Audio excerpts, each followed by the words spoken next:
Hello and welcome to the Gooner Talk, back again with you guys for another show and another episode of our transfer show, our series of our raw reaction show, basically where we look at the latest Arsenal transfer news, break it down, go through it all with the help of you guys in the chat box, becoming a key part of it and doing our Q&A show as well at the end. Good morning to everybody in the chat box. Hope you're doing good. Hope you're doing well. I hope that you tuned in yesterday for our tier list show. It was a brand new kind of thing that I've never done before. It was a lot of fun, actually, as you'll see from how I am during the whole thing. I enjoyed it quite a lot. So thank you to those that suggested we do that, because it was genuinely a really, really good idea. And I enjoyed it doing it a lot. I don't know why you can see the top of my green screen on there. Let's sort that out. There we go. Good morning to everybody in the chat. Hope you're doing good. Matt G joining us first. Matt G getting first on the list. Love to see it. Colin, Jose, Stevie. Essex bloke joining us as well. Oh, yeah, beautiful. Beautiful seeing Spurs lose. I don't talk about Chelsea winning. That didn't happen. Spurs losing is what happened last night, and that's what we can focus on, and that's what we are very, very happy about this morning. Good morning to Robert. Good morning to Ginger Gooner. Good morning to Social. Roger Brooks. Good morning to Manish, to Nikolai, to Nitin, to Mike, Tariq. Good morning to you, and so many more of you as well. And I think we've got a couple of new members as well. Paul James. Thank you so much, mate, for joining up as a member and helping support the channel. Do give our new members a very warm welcome this morning. We're also joined by Akshat Sharma. Thank you so much, Akshat, for joining up as well. Welcome to the TGT family. If you are indeed joining up as an expert member or a TGT ambassador, you get access to our Discord server, which you can join in the community tab. There should be a link available in there for members that are expert members and ambassadors. So do indeed join the Discord. Let's, though, without a shadow of a doubt, start the show and tell you to go and subscribe to the Arsenal Way. I had a really good chat with Jerry Smith yesterday about Jonathan David on the channel. Link to the Arsenal Way is always in the video description, so please do go and check it out. Some really cool stuff going on over there. We'll be doing a live show again this morning in just over an hour's time. I'll be joined by Bailey to question him on his choices in his own tier list of previous January signings. I look forward to asking him about that. But do go give us a subscription, and we look forward to entertaining you even more than you get over here as well. Now, the big news that dropped yesterday was obviously the confirmation that Arsenal's game against Liverpool was postponed. I was joined by Chris Davison and Kaya Kainak on the Arsenal Way yesterday to talk about this. Kaya was very, very frustrated.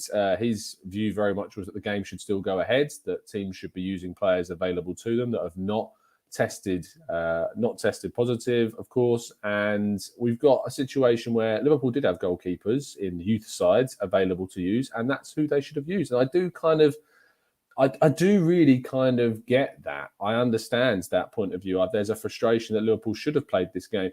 I can't help but apply the moral reflection of thinking if it was us.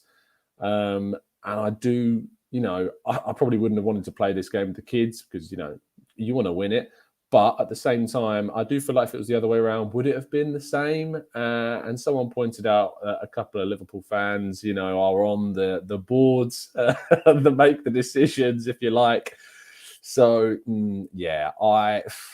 for goodness sake, I was frustrated, to say the least. And to be honest, I've already cancelled my trip to Nottingham before the game against Forest, whether that's being called or not. I don't want to take the risk. It's a long drive up to Nottingham, and I just can't really commit to going all the way up there for the game then to be postponed, especially because I'm going to be going up the day before, and they're making these decisions so late in the day that I just can't afford to go up there and risk it not going ahead. So I'm not going to go. I'm going to stay and watch the game here, which sucks if it goes ahead. There's a little part of me that you kind of hope gets postponed just to know that your choice was vindicated. But obviously I would rather the game go ahead and you still get to watch it on Sunday, especially considering we can't really afford to have any more games postponed. But I'm not going to be up there, which is a shame. Aussie Gooner says, "Hey Tom, I saw an article you wrote just via a Google recommendation the other day, and I read the article and started marking out when I saw Tom Canton as a writer. I was like, that's my guy." Thanks, Aussie Gooner. I appreciate that. You can check out all of my written work over at football.london. There's an article out this morning, kind of about the confusion surrounding Emile Smith-Rowe and why he's not starting, and also links to a certain player we're going to talk about in today's show. But our first transfer story is the confirmation of Ainsley Maitland-Niles. The expectation is that he is going to be Brandon. I didn't buy a ticket, so sorry. I didn't get a ticket yet. Ticket wasn't sorted yet, so I didn't need to worry about that. Ainsley Maitland-Niles, the move is confirmed, or it's about to be confirmed. There could be an expectation that this will be announced today. Jose Mourinho has even spoken directly about Ainsley Maitland-Niles and the possibility of him joining Roma. Looks like it's going to happen. There's also an expectation that negotiations will begin at the end of the season as to a permanent deal between the two clubs, but Arsenal have not locked themselves into an option or an obligation at this time, so they still have plenty of control in any future negotiation. Moving on to Bruno Guimaraes, Lyon, Brazilian, absolute legend. It's my number one choice in central midfield. Would love to see us sign him. But interestingly, both Everton and Newcastle are credited with an interest in the player. I'm not concerned about that. I mean, Newcastle could arguably offer him a ridiculous amount of money that maybe Arsenal couldn't do. And the tactical breakdown on him will be out this evening. There's a little Liverpool game, so I was going to put that out this evening, so you can tune in for that about 5-6 o'clock-ish. So probably about 6 to be fair. So make sure that you're subscribed with those notifications turned on, and you'll have your tactical breakdown on Bruno Guimaraes tonight. Absolutely. So make sure that you look into that. But yeah, Everton and Newcastle linked with a move for the 24-year-old Brazilian midfielder. Arsenal will have to compete with them and many other clubs that are said to be interested for his signature. We know that Edu loves this guy. We know that he wants to sign this guy. I have a lot of confidence that Arsenal can get this guy if they put in the asking price. He will absolutely be interested in making that move now instead of staying at Lyon, because Lyon are doing awful this season. And it's not down to Guimaraes. She's been one of their standout performers despite Lyon's failings. So I'm looking forward to getting more news, hopefully, about Guimaraes, and fingers crossed, seeing him at Arsenal in the near future. Let's move on to the next story and our penultimate story of the day. And unfortunately, yes, I need to talk about Philippe Coutinho. And the reason why I have to talk about this is because of a tweet from Albert Roja, who is a journalist for sport, and he focuses specifically on Barcelona and the La Masia Academy. I have said for a number of weeks on the channel that I would be shocked to see this deal happen, that I could not get my head around why Arsenal would be interested. But Albert Roja is someone who is fairly well connected in Spain and, knows his stuff regarding Barcelona. I put a lot of credit in what he tweets out. And he says that Arsenal are indeed considering a loan without any kind of clause of a compulsory buy option. However, Barcelona would either need to, or he would either need to lower his wage considerations, or Barcelona would need to subsidise the wages of Coutinho. Now, I wrote a piece this morning about the confusion that this creates regarding Emile Smith-Rowe. So if you want to go give that a read, I've put a link to it in the chat box. I can't understand why we would bring in a player that plays in the same positions as Emile Smith-Rowe when he can't even get into the team. It makes no sense. Now, thankfully, later on yesterday, it was revealed that another one of the clubs that is interested in Coutinho is Aston Villa, according to Fabrizio Romano. However, they are not the only one. There are a number of clubs from the Premier League that have sent proposals in supposedly to Barcelona and to Coutinho. Arsenal are believed to possibly be one of those teams, which is a bit of a concern. And I don't want to see Coutinho at Arsenal. I think it would be a complete kind of U-turn on the strategy that we're putting in place at the club. And we need to focus our investment, and it would be an investment because the wages would be significant. We need to focus our investment on central midfield and striker, not on attacking midfield. We are fine for that position. Let's leave this. Let him go to Villa. Let him go to wherever. If he does well, fair play to him. I just don't want to see Coutinho at Arsenal. It's just not what I want at this moment in time. But we will wait and see what happens on this one. But as we put in our tier list yesterday, absolutely not. Do not want to see him at Arsenal. Stay away from our club. And finally, Dusan Vlahovic. I feel like this is going to be a conversation that we end up bringing up every single day. But Ben Jacobs of CBS Sports tweeted yesterday, and actually Ben Jacobs is someone that I've linked up with in the past to write pieces with. He is very well connected. And this tweet from Ben Jacobs really changed my view of the Vlahovic situation. Up until yesterday, all that we had is reports from Italian media and Italian sources like Gazzetta dello Sport and Damasio claiming that Arsenal had put in a bid for the player. Gazzetta obviously were one of the first to tweet out that it was that money plus Torreira deal. Well, Ben Jacobs has tweeted out, again, someone I trust, you can follow him on Twitter at JacobsBen, can confirm an Arsenal offer for Dusan Vlahovic of close to 45 million plus Torreira. The Fiorentina striker scored 33 goals in 2021, equaling a record in Italy set by Ronaldo. Can see this one dragging out. Vlahovic happy to bide his time and Fiorentina content to assess other offers. Adding Torreira on a permanent deal helps a little, but Fiorentina will wait for other suitors with Vlahovic not yet fully sold on Arsenal. That sentence is interesting. Vlahovic not yet fully sold on Arsenal. So that's not him saying don't want to move. That's him basically having his options open and Arsenal being one of them. And there's a potential for it to be sold. Now, something that Ben adds that I had not seen yet, Chelsea have entered the race, new information, but Barcelona's interest doesn't appear too serious. It's always crucial when you're looking at kind of these reports, when you see little gems of new info that comes out with the Chelsea being entering the race, gives you a little bit of legitimacy to your tweet, to the claim and to the news. One thing is for sure, Vlahovic agent is busy speaking to lots of clubs. Serbian striker's contract expires in the summer of 2023, so a January transfer will command the biggest fee, hence a busy agent and links with almost every top club now. It is £45 million plus Torreira. It would likely be €55 million plus Torreira for the deal to take place, as quoted by Gazzetta dello Sport initially. I still go back and forth with this one. He's absolutely a great striker. There's no doubt in my mind that he is a really, really good talent. And it is just purely the whole idea of him not being that keen on Arsenal that puts me off, and why I put him in the I would steer clear section in the tier list yesterday. If we signed him, I would absolutely be over the moon to see a striker of that kind of caliber join at the same time, because I think it would be a really exciting signing. But there is just something about him that I just can't quite commit myself to saying, go get him, absolutely go do it, because I'm just, there's so many risks associated with the deal.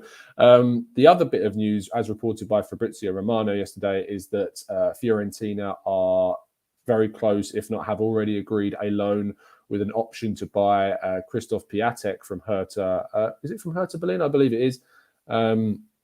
He will join this January, and of course, formerly of AC Milan, formerly of, I want to say, where was he at before AC Milan? Was it Genoa? I think it was Genoa, where he absolutely blitzed it at Genoa, went to Milan, didn't really work out, went to Hertha Berlin, again, didn't really work out, is now going to be going to Fiorentina.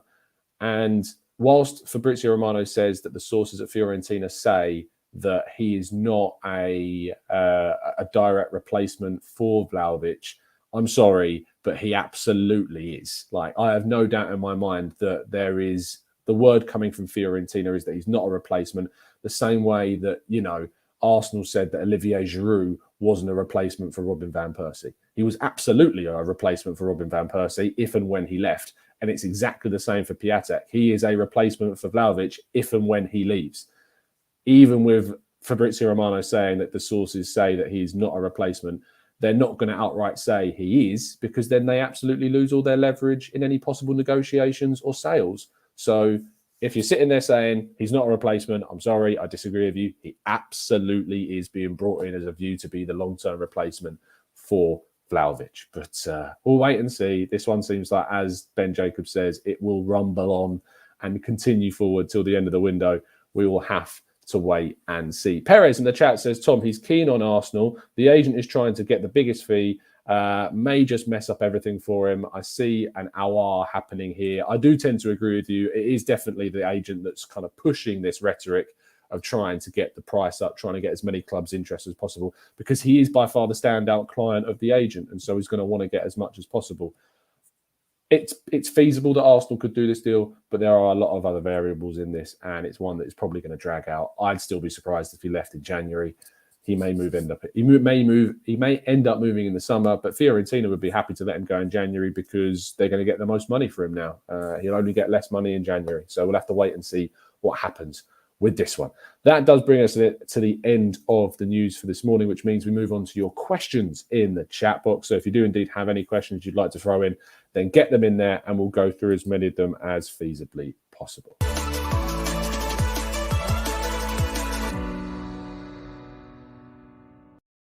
Okay, oh no, I've not I've not got rid of the cover and I've not changed the screen. Oh, it's going to be a long morning.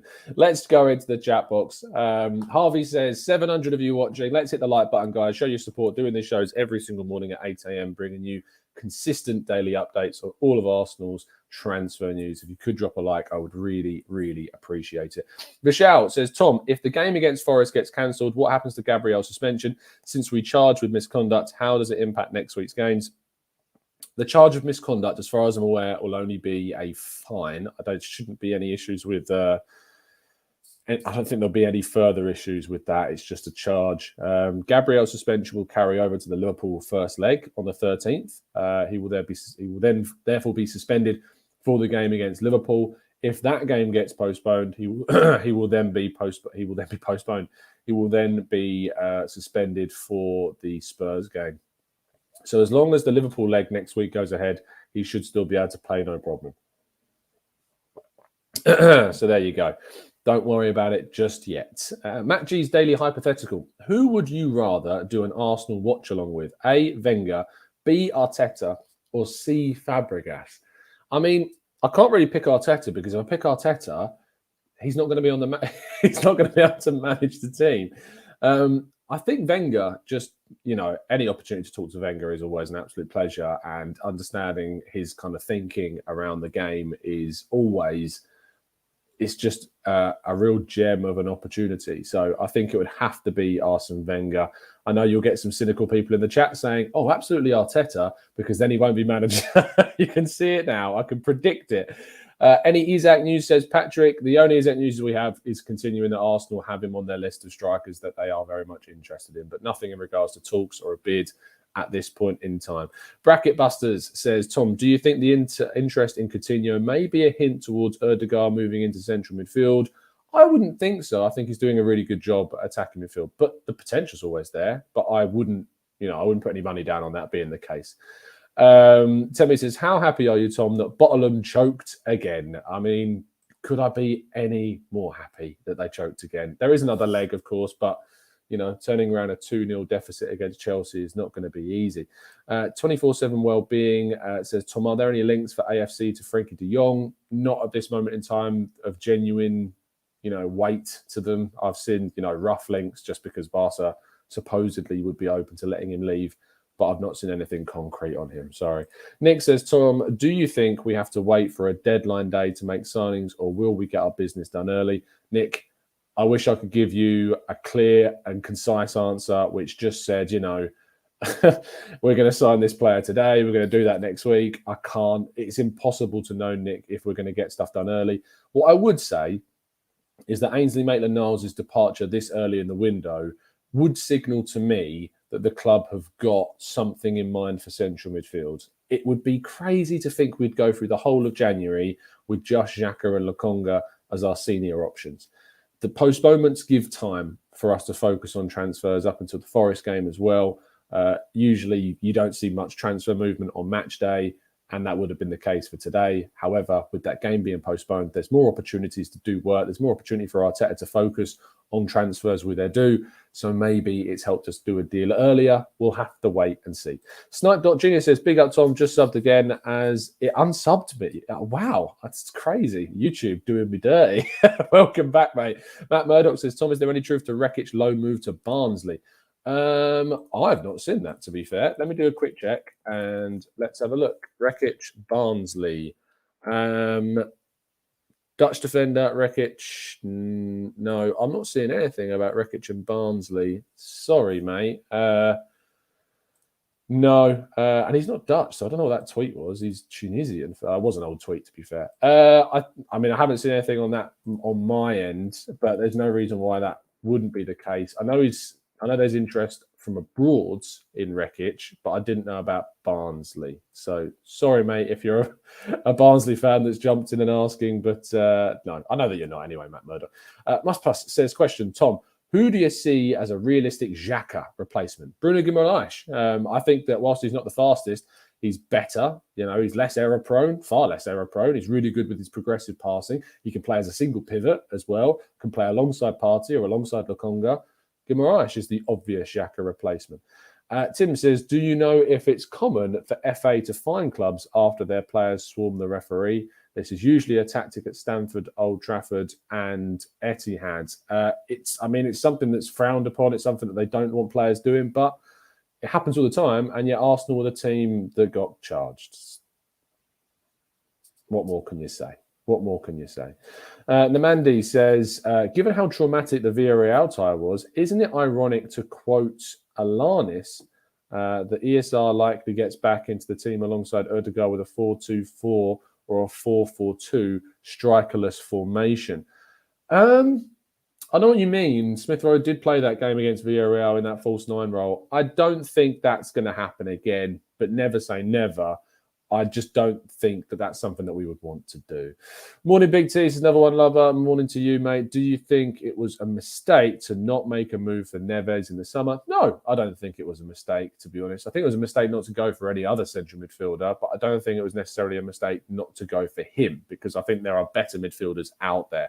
Bro Pro says, would you be worried that we will play back to back with Xhaka and Sambi? I don't think so. I think that Charlie Patino's got a really good chance of playing against Forest. So that's where I would sit on that one. M. Oli says, Greenwood to Arsenal on deadline day. Imagine that. Justin says, should we look at the Japanese league for new players considering the progress and professionalism of Tommy?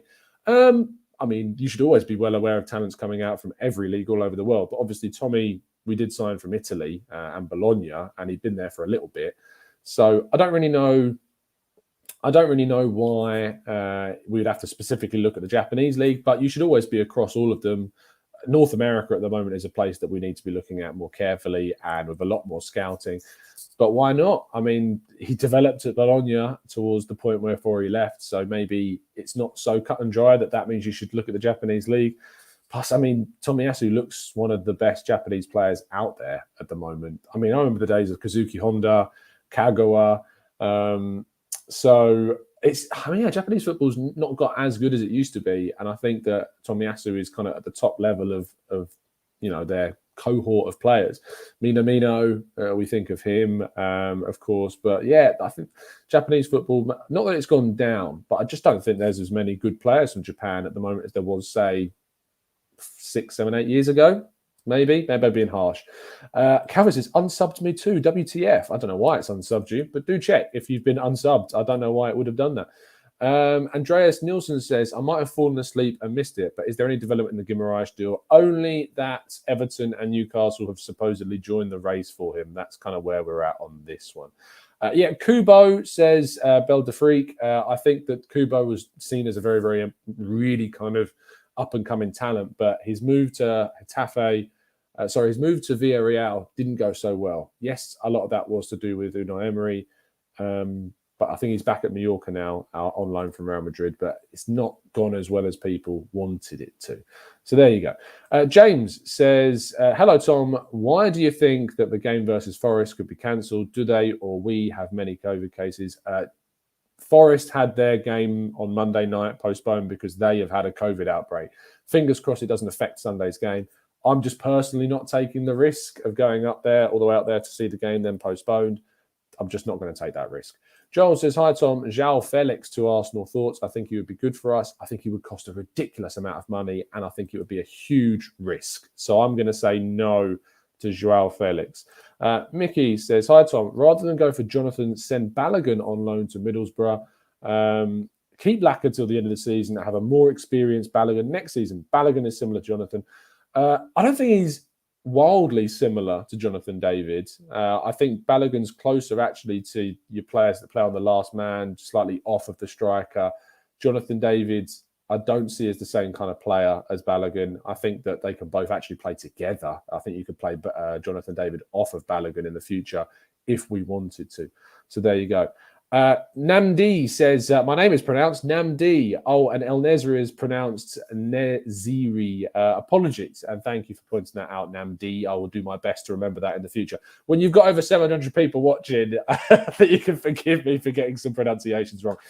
John says, hey, Tom, recent member, loving your work. On David, I agree. He looks very exciting, but concerned looking at Lille's starting lineup that he always plays as a 2. I feel he could be similar to Laka. John, first of all, welcome. Thanks for joining. Really appreciate that. And secondly, I wouldn't be concerned about this. There are a number of reasons why you shouldn't be concerned about it. There are lots of players that have played, in a 2, Lautaro Martinez being one, have gone to play in a 1 at Argentina, and it's gone very, very well. Jonathan David, and I did this. I mean, let me put a link to it in the chat box because it was a really good conversation with Jeremy Smith yesterday about Jonathan David. And I actually asked him this specific question, if whether or not the fact that he plays in a 2 would mean that he can't play in a 1. And he doesn't believe that to be the case. So I've just put a link to that show in the chat box. Do go check it out. It's a really good conversation all about Jonathan David. I don't think it's something that you should be too concerned about at this stage. But obviously, there's always that associated risk. And it's impossible for me to say categorically it won't be a problem. But that could be the same for any player. Elliot Roberts says, if we do make top 4, would your centre mid or striker targets change or remain the same? To be honest, I'm considering my striker targets and centre midfield targets as if we're going to qualify, because right now we are in a chase for the top 4 and we can put that in our argument when we're trying to negotiate to sign the players. So they wouldn't change. I'd still go for David. I'd still go for Guimaraes. And I'd still go for the depth options that I've chosen in other positions as well. Karim says, Tom, I'm not trying to be disrespectful to Liverpool in any way, but how will they be allowed to play their FA Cup tie on the weekend when they postpone their game against Arsenal 2 days before? Karim, because if they say that the positive cases that they have previously had are no longer positive, or those players or coaches test negative, then they'll be able to fulfill the fixture. That's why. Things change very quickly. But I agree with you. It fills me with doubt. It fills me with frustration. But it's something that we just got to kind of move on from. So there you go. Saying that, the Burnley game has been postponed by a day. It's been moved back 1 day to Sunday at 2 p.m. now, I think. So we will have more than 48 hours rest between the before the Liverpool second leg and the Burnley game. Ozzy says, Tom, I'm not sold on Isak because his goal-to-game ratio is hardly better than Laka's, and that's the reason why I believe we need to upgrade on him. Am I missing something? Why is he so hyped? I think people are looking very much Isak purely on this season, which is a bit strange because last season he scored 17 goals in 34 games. Season before that, I think he got something like 20-something goals. So I don't think you should be looking specifically just at this season. He had a bit of a slow start this year, which is fine. He played at the European Championship, so a lot of players sometimes start a bit slow. Patrick Schick didn't, but, Isak did.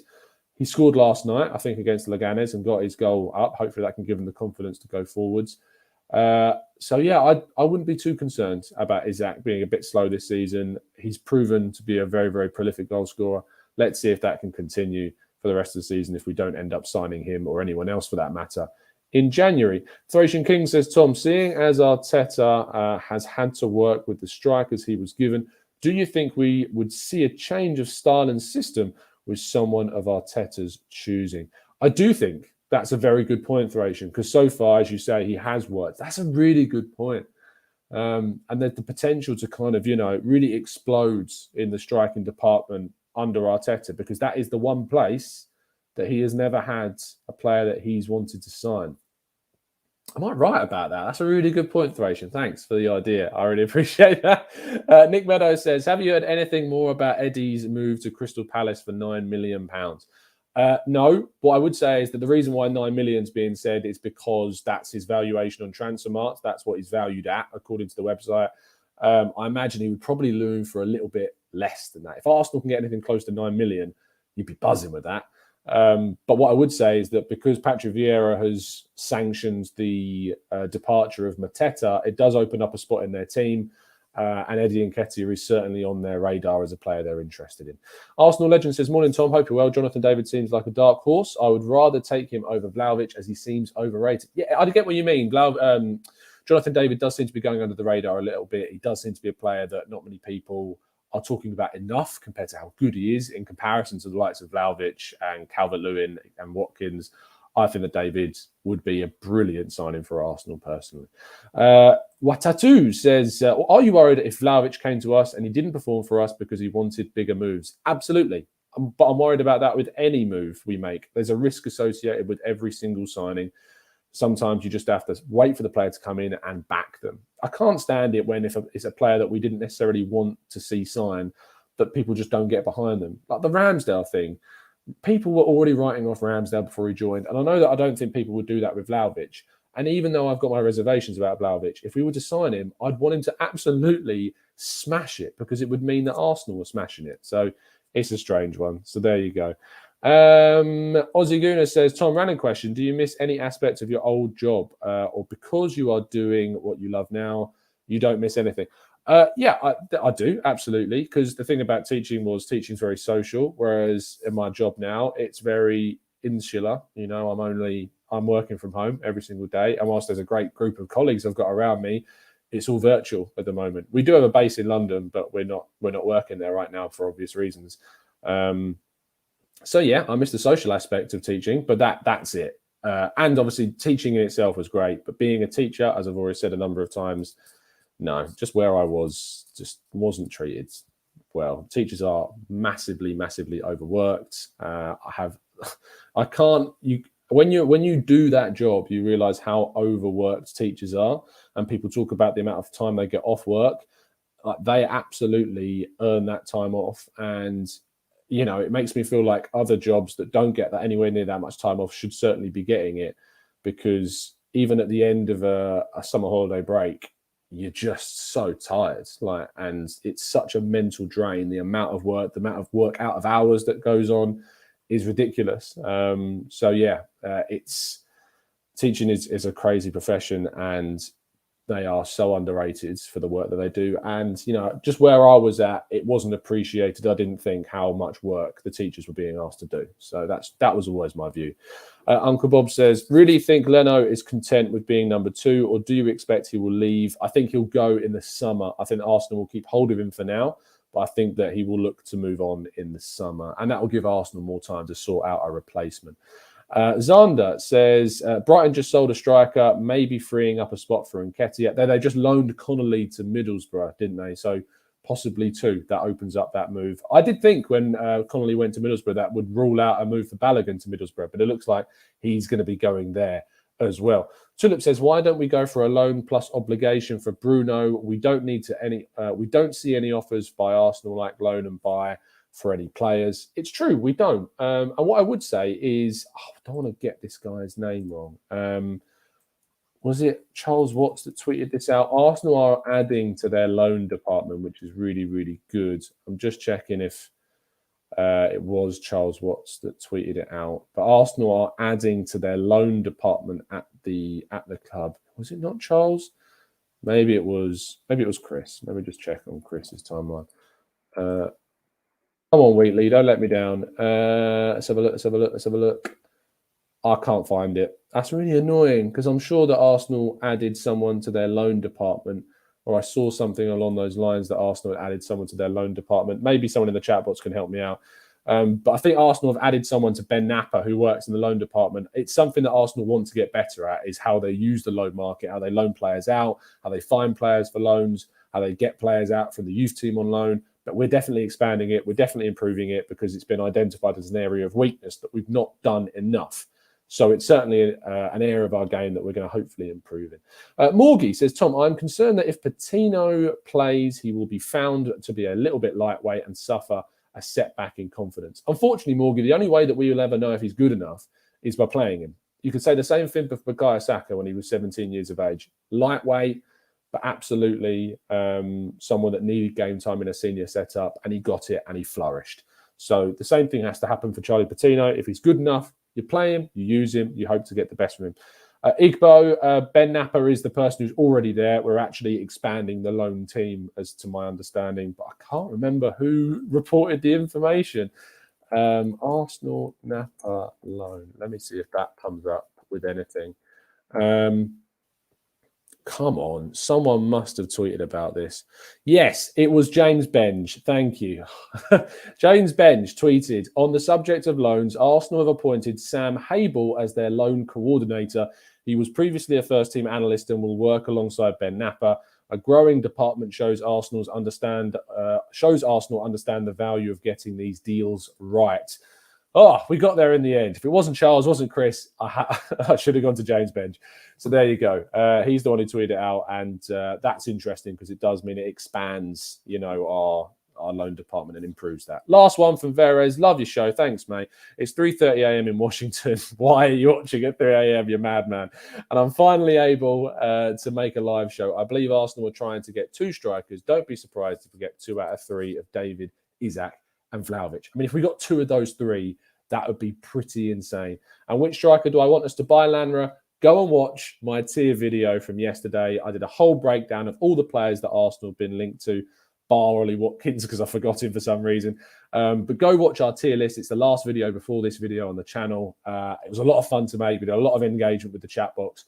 I want to do it again for a different topic. If you can think of a different topic we can do an Arsenal-related tier list for, related to transfers, throw it into the comment section, and yeah, we will absolutely go and do that again. If you haven't done so already, there's nearly 900 of you watching. Thank you so much, as always, for the continued support on the channel.